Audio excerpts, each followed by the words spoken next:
What's happening, comic fans? It is Mike from the Hardcover Comic here. Hope everyone's doing well, staying safe and sound out there.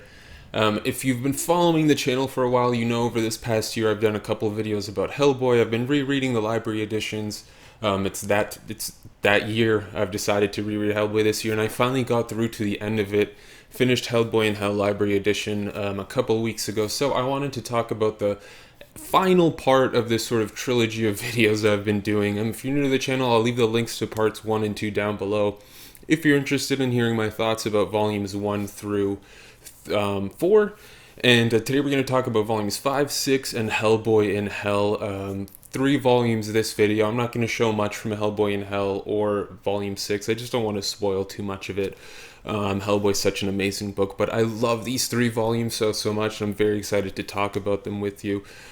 So today we're going to do that, but before we do that, let's talk about organicpricebooks.com, our amazing sponsor. With the promo code THC2 at checkout, you'll get an extra $2 off every single one of your orders.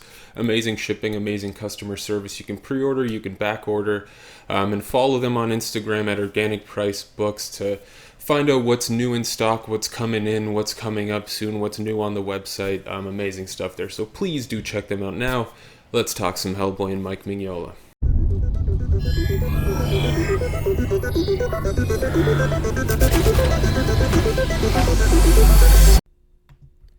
Taking a look at the library editions while we talk about the story. So volumes 5, 6, and we'll call it 7 for the sake of making it easy, feature work by Mike Mignola, Duncan Fegredo, Richard Corbin, and I think a few others I forget. I think volume 6 had a few more one-shots that had different artists working with Mike Mignola.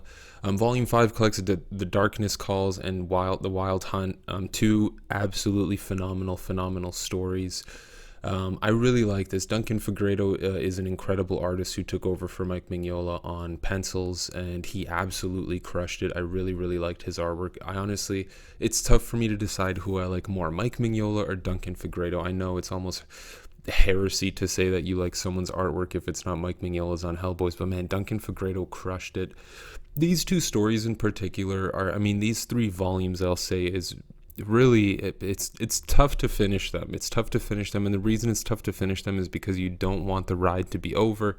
You don't want this amazing journey that's now reaching its mythical climax to end.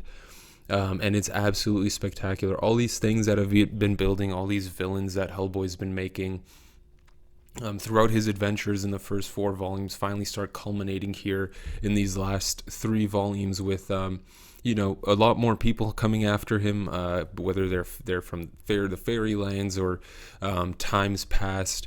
There are all sorts of creatures and beings and organizations now coming after Hellboy, and Hellboy's doing what he's done all the time. He's trying to maintain his character, figure out what it is exactly that he's going to do, how he's going to avoid the prophecy that is his being the ruler of the armies of hell and the ruler of hell in general, how he sort of reacts to Satan within this volume as well. It's absolutely spectacular. There are epic massive battles and fights that occur over the course of multiple issues as you have various characters controlling other characters. Baba Yaga's in here.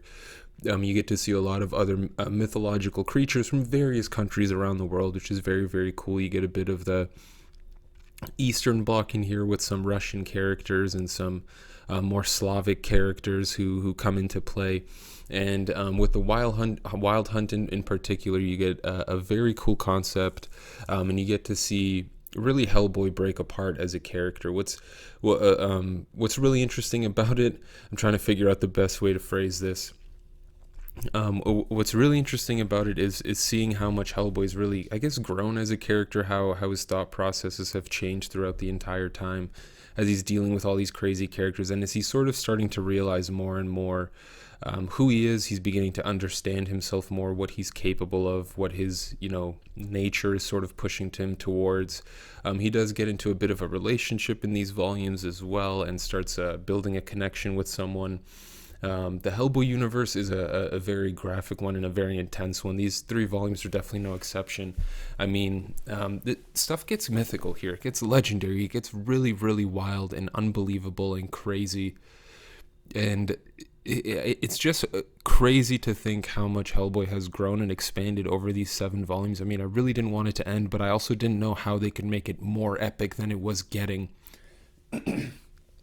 And honestly, I'm just glad I get to reread these every once in a while. These are fantastic books. If you have an opportunity to pick up everything that is Hellboy related, I highly suggest it. I would even recommend jumping into the BPRD stuff, Witchfinder, any of the other miniseries that have spawned out of the Mignola-verse in general. It's really, really fantastic stuff. The way Mike Mignola is able to interweave all these various stories and characters, stories that have happened in the past, stories that, in previous volumes hadn't even happened yet.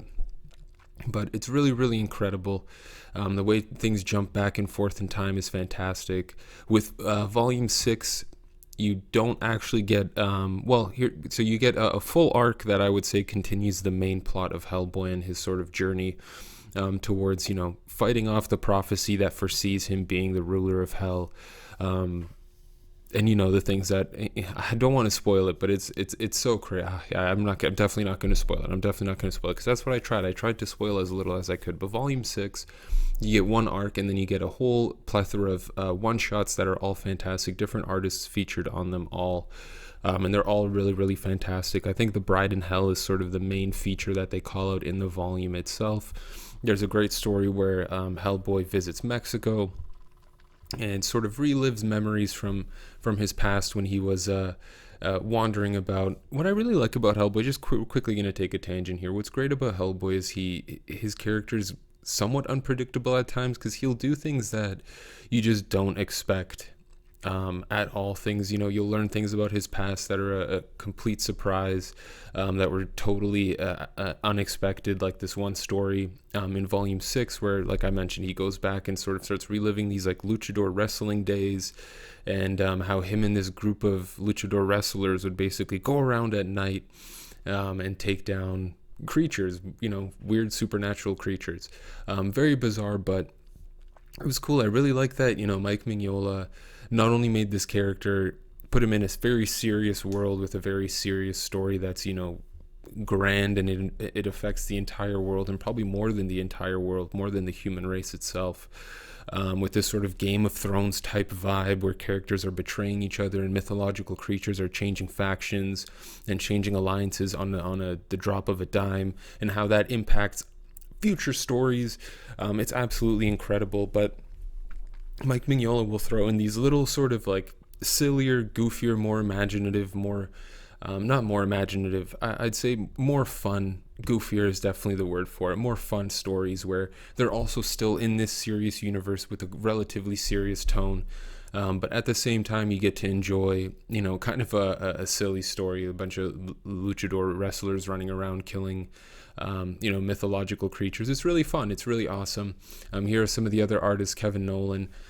Really great stuff. It's also nice that these one-shots sort of give you a break right before you get into Hellboy in Hell, which is a huge 12-issue story that's, encapsulates the final piece of Hellboy's journey. It's absolutely insane. I'm so glad I get to reread these once in a while. I think this is my 3rd or 4th time rereading, and I definitely will reread the series again. And I highly recommend you check it out if you haven't yet. I think Dark Horse recently put out trade paperback omnibuses collecting all of Hellboy chronologically, which I highly recommend checking out. Let us know what you thought down below. Do you have the Hellboy Library Editions? What did you think of the final 3 volumes? If you haven't checked out Hellboy, will you check it out after watching this video? Let us know. Really appreciate everyone tuning in. As always, be sure to check out organicpricebooks.com. With the promo code THC2, you get an extra $2 off every single one of your orders. It's amazing. Great customer service, great shipping, great packaging, amazing selection. Check them out. And until next time, as always, you stay classy, Internet.